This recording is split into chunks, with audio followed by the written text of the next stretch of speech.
Welcome to the Courage Barbell Unlimited podcast with your host, legendary powerlifter and strength athlete, Chad Ikes. For most, the journey of strength starts in the gym, but should inevitably expand through all aspects of life. Join us as we discuss all things strength. Now, here's your host, Chad Ikes. Hey, everybody. As my intro just said, Chad Ikes. Haven't recorded many podcasts as of late. Those of you that follow me on my Instagram know that I sold my house and moved, and I'm building a barn dominium. But this is kind of where I'm crashing for the next few months and trying to get back on schedule with the podcast and getting things going. Once we get the barn dominium done, I should be able to set up a nicer booth for better recording and all that other stuff. So in this episode, I'm actually going to start with a story just because it came up the other weekend and it was really funny, so I thought I would tell it. And then I want to talk a little bit about stress and how that stress affects everything that we do, and especially our training.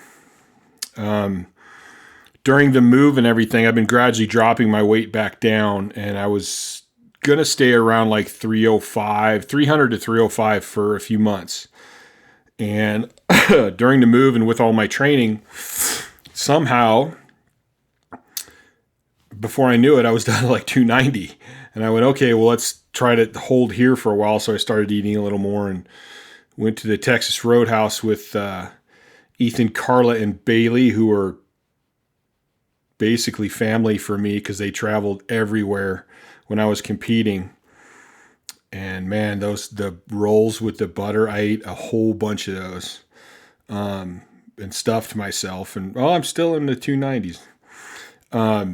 Anyway, our conversations are always really, really kind of funny because we catch up and talk about life and regular stuff. And inevitably,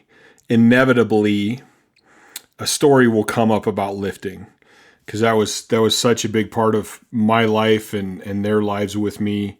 Because Ethan was training and competing, and he handled me everywhere we went. And we started talking about the time where I actually ended up picking him up before I went up to do my squat. And I always remember talking about this because, you know, I got pretty amped up for the squats. I like getting really, really amped up. And then when I get under the bar, I pull back just enough to make sure that I'm focused. So at this meet, as we're getting amped up, I normally would just kind of push. We'll be butting heads and screaming at each other, and I push him to the side. And for some reason at this one, I had my head down, and I basically just grabbed him and lifted him up and kind of went to put him to the side. And I remember this little flash of like, oh shit, like if I knock him on his ass, I'm going to be laughing too hard to even want to lift. And that didn't happen. Luckily, he came back down on his feet, and I just went and, I don't know, I think that was in New York, up in Lake George, and it was a WPO semifinals, which I actually won. And I can't remember, my squat was 1100 and something. But it was funny because that story came up, and I don't think I've ever heard Ethan really say his perspective on that, but he kind of thought the exact same shit I was thinking. He's like, yeah, I remember you picking me up, and I went to like grab something, but your suit was so tight. He's like, I couldn't get a hold of the straps, and you're so damn big, I couldn't really grab your shoulders. And he goes, I just remember thinking, if he knocks me on my ass, I'm going to be laughing so hard. And so it was funny that we both kind of came up with that. We kind of had the same, it shows how similar we are. We had the same kind of thought process about this whole thing. And that was kind of one of the ones where I went, okay, Chad, you need to like pull back and tone this down just a little bit because you're getting way too crazy before you're going out and squatting. So yeah, I just thought that was funny. I look back on those days with such fondness, and there's so many great stories, and there were so many great experiences. And man, I love lifting heavy. Whew. that was for me going into a meet. Like you just did all this work and you did all this dedication and this eating and getting sleep and missing all these other things in your life. And here, now you get to show what you did. And that whole just that night before and getting ready for the competition and warm-ups, and then that getting amped up right before you step onto that bar. Oh man. Those are good times, just good times.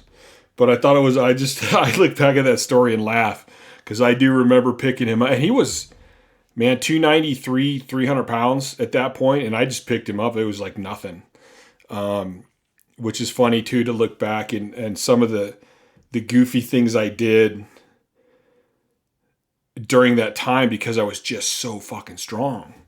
I remember the guys at work would tell all these stories, like my forklift would run out of propane and I would just push it to the propane.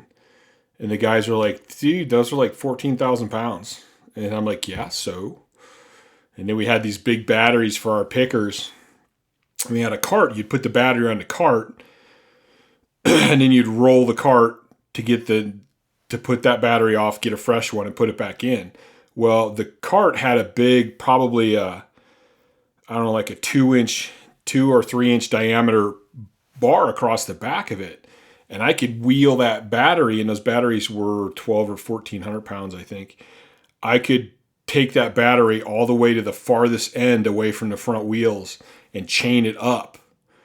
And then I would grab that big bar that's across the back, and I would basically lift it and kind of wheelbarrow it everywhere instead of like just pushing it.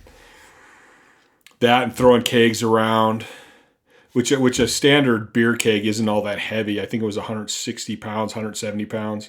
But if you pick it up end to end and you don't tilt it, but you pick it up end to end and put it overhead, it's a pretty good grip and hand forearm workout, because that thing wants to turn a lot. But yeah, I used to do all kinds of crazy stuff like that. It was good times. So I have a client who actually lives in Pakistan. And he recently, I do all his training, and he recently signed up with Fiercely Fueled Nutrition, which we've actually had them on this podcast, and they're great. I really like what they do. I like the way they approach it and go about it. Well, he signed up for Fiercely Fueled. And so I've been kind of checking with how that's going on our weekly calls and stuff. And he had mentioned that they told him, listen, you got to stop stressing out, about missing your macros or getting too much in. Like, you're doing more damage with getting stressed out than what it's actually doing eating more. And the problem is, and I actually did not realize this, but in Pakistan, if somebody offers you food, it's very, very disrespectful to not eat. And basically, whenever you go visit somebody or go to their house, they're going to offer you food.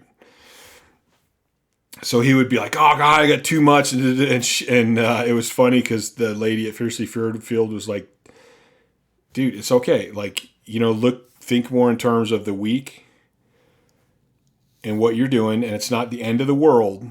And this just reminded me of some things, and I thought I would do a podcast about it, since I'm trying to get more regular again with the podcast while I'm here, and then we'll probably have a little window till I get the full move and set up down there. But for now, and it kind of got me back to some of the things that I've learned over my career, and especially when I was lifting heavy. And I even saw a clip the other day of Jay Cutler, and he was talking about how I couldn't have any negativity around me when he was his Olympia years. And he's like, he goes, honestly, my phone wasn't even on most of the time, but if it was on and I answered it and somebody wanted to rattle off all their negativity and shit in their life, I would just hang up.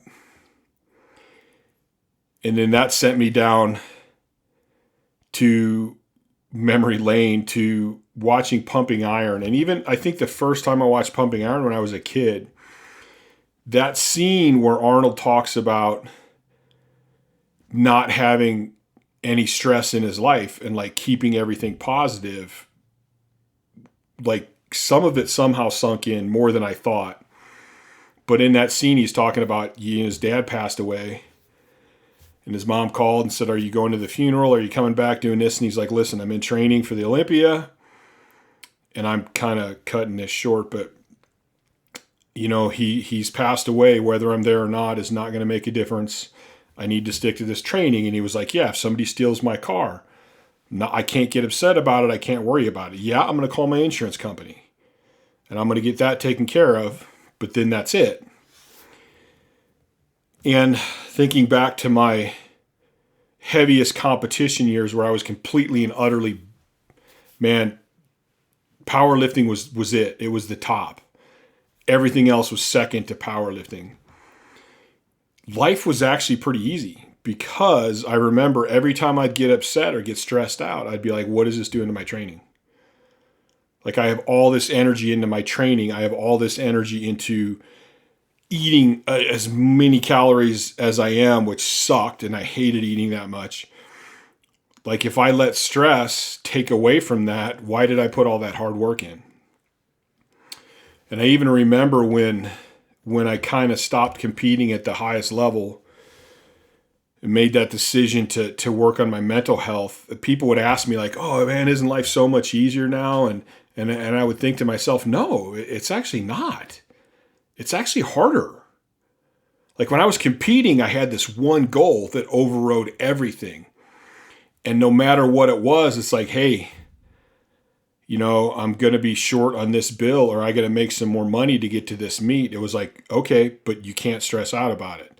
I always had this one major motivator that kept me relaxed and kept me controlling the stress in my life. And when I stopped competing at that level, somehow I didn't put it all together right away. So it was like I didn't have that major overlying factor. So then I started letting all this stress and stuff get to me.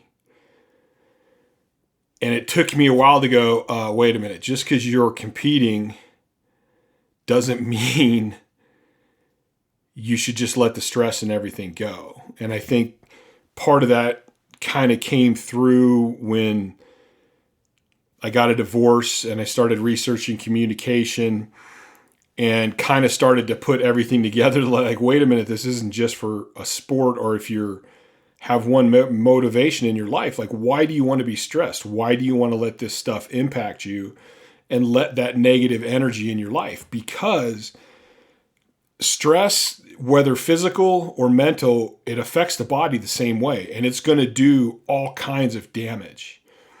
It's going to slow your recovery. It's going to mess up your ability to output as much as you can. It's creating more work. Your body's in fight or flight when it should be resting and recovering. So it's going to jack your hormones up. It's going to jack your insulin up. It's going to affect pretty much everything in your body, and especially your mind. So instead of being happy and relaxed throughout the day, you're going to be stressed out and pissed off and in fight or flight. So your central nervous system is jacked up the whole time. And why would we want to be like that? I want to be in control of that, where I want my highs and I want that fight or flight, but I want that when I want it, when I need it.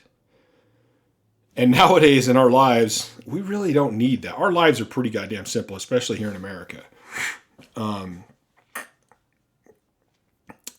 For most people. So I want to control when that happens. If I'm training and I'm training hard, okay, now I want to let it out. I want to hit that stress. I want to do that. If I'm out riding my BMX bike and it's like, all right, let's get out and crank a training session out. Even if sometimes when I go hiking, I have a tendency to see a peak and I'm like, all right, how fast can I get there? And I push myself with that kind of stuff. But I want to be able to control that. And if I'm not doing any of those things, I want my body recovering the best way it can. And I want to be in the best possible mindset I can be in. And so I'm amazed, even if your goal is, I want to bench 315 for 5, or I want to lose 20 pounds. I mean, it doesn't even matter how small it is. Why wouldn't you take every advantage that you can? And stress, controlling your stress, is a major advantage.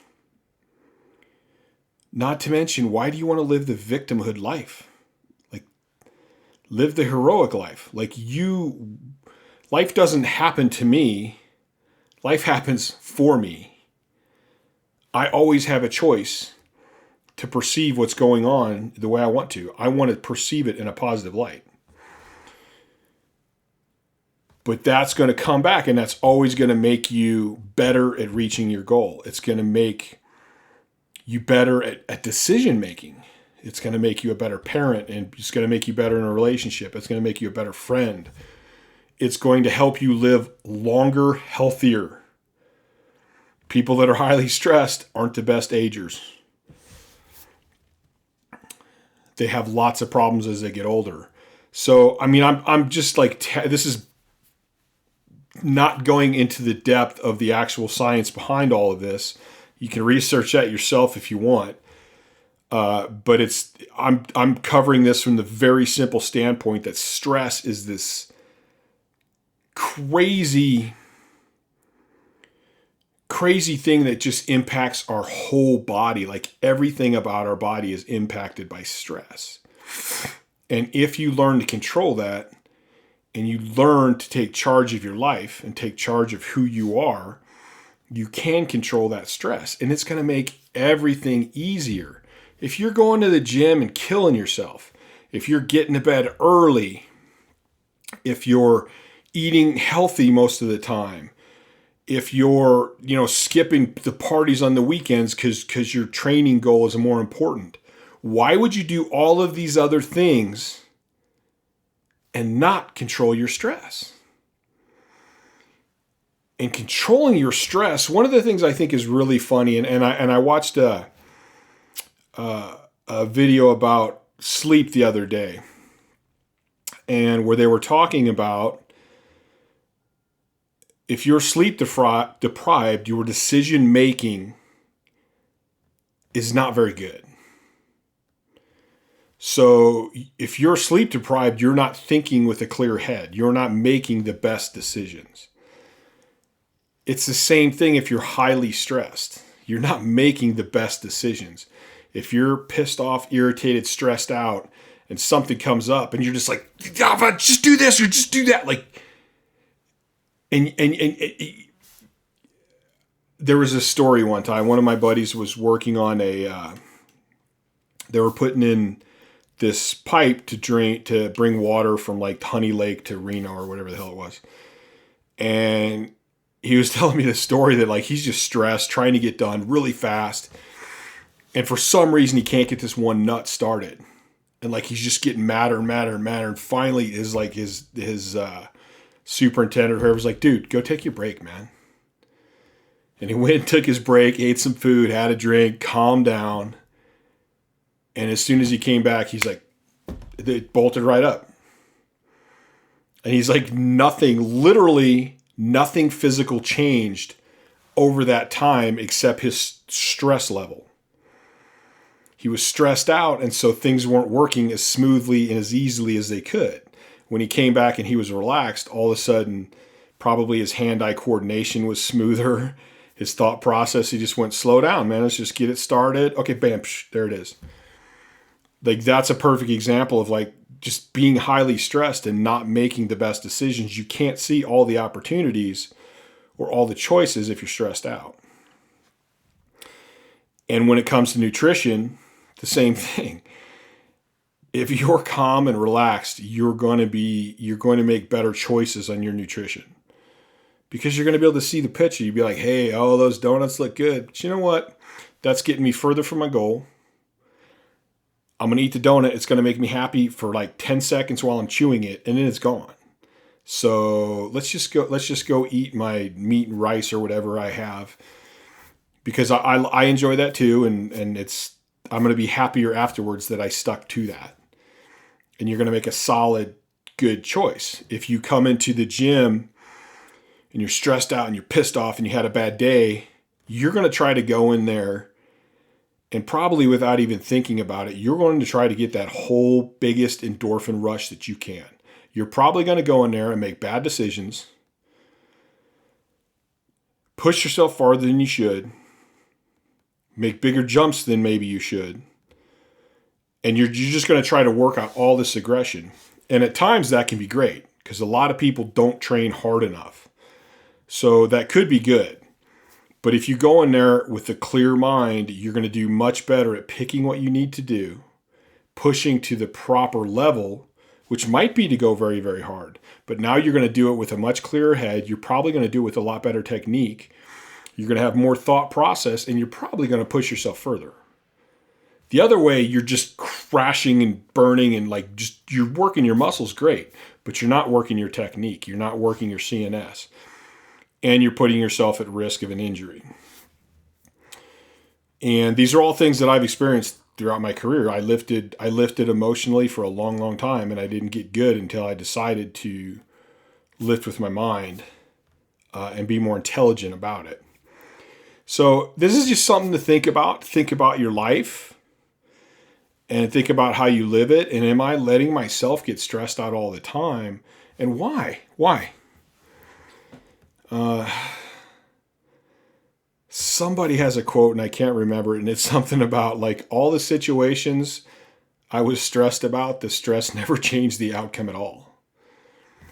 So why get stressed about it? Most of the things we're really good at working stuff out. I mean, I can look back at all the things I've been through in my life.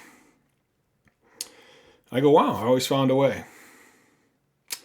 I always found a way to get it done. I always found a way to get through it. So why am I stressed out about stuff?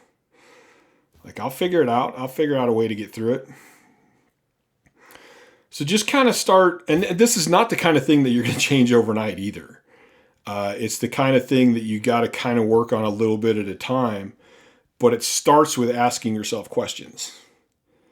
If you can just get this in your head and get it in your head a little bit to where, I like to use the example of somebody cutting you off in traffic. Well, you can get pissed off and yell and scream and be angry the rest of the whole day. And that whole time you are affecting your body's ability to recover. You're wasting energy. You could be relaxed and calm. Your body's recovering good. And then you have your full energy to go into the gym and train and get an awesome training session in. Or you can be pissed off all day. You can hold that pissed off, go to the gym, and just completely blow yourself up because you've been pushing for 8 hours now through mental stress and physical stress. And it's going to be hard for you to recover. And before you know it, you're going to end up just being beat up. Or you can go, hey, you know what? You can get, over time, it's like that thing where you get pissed off. And then an hour later, you're like, oh, you know what, man, damn it. I'm still pissed. I let that get to me, but you know what? I'm going to change it right now. And then the next time it happens a few weeks later or a month later, as soon as you get pissed off and 10 minutes later, you're like, whoa, wait a minute. Okay, I see where this is going. Then a few weeks later, a month later, that guy cuts you off and you're like, hey, fuck. You know what? Whatever, man. No accidents. You're an asshole, but I'm not giving you the power to ruin my whole day and mess up my training and mess up my goals. I'm good, man. I am good. And then before you know it, you're starting to stay calm all the time. And we're always going to mess up. We're always going to have times. I'm still learning. And I'm still adjusting. And I'm still trying to get better every single day. But once you become aware of it and you start thinking about it, you're just saving yourself tons of time and tons of that stress. And you're gradually learning how to train it. I didn't go into the gym and bench 800 pounds the first time I laid down on a bench. I started when I was a freshman in high school and probably did, I don't even know if I could do 95 the first time I laid down on a bench. So this kind of stuff is still training, but it's training for your mind. And you do that by working and grinding and going and thinking about it and just keep going and going and going until you eventually have a pretty good handle on it and you've got it down pretty good. Okay, that's it. I'm going to let this one go. hopefully you guys are just kind of think about it. Just think about stress and think about what it does to you, and think about the times you've been stressed and go, hey, wait a minute, did I eat really shitty when I was stressed? Oh yeah, wasn't I pretty tired? When I had a super stressful day, did I wake up the next day feeling like shit too? And just kind of think about what the stress does to you, and how bad it is, and how much it affects you, and then start realizing that, hey, this is actually something that's in my control. Like, a lot of times people go, oh, well, this is the way I feel. It's like, well, yeah, it's a feeling and you can control that. Like, it comes, but you decide what you want to do with it, and you decide how you want to react. So we do have control over that. And once you realize you have control over that, and you realize the negativity of it, you start going, wait a minute. And I mean, even, I think to some extent, I was pretty good at going, cool, I'm staying calm. And I'm not going to get upset about it. But I would save it. I would save it for when I needed it. And just have that little memory to spark some of that crazy anger of when I'm trying to throw Ethan on his ass. All right, guys, I'm out.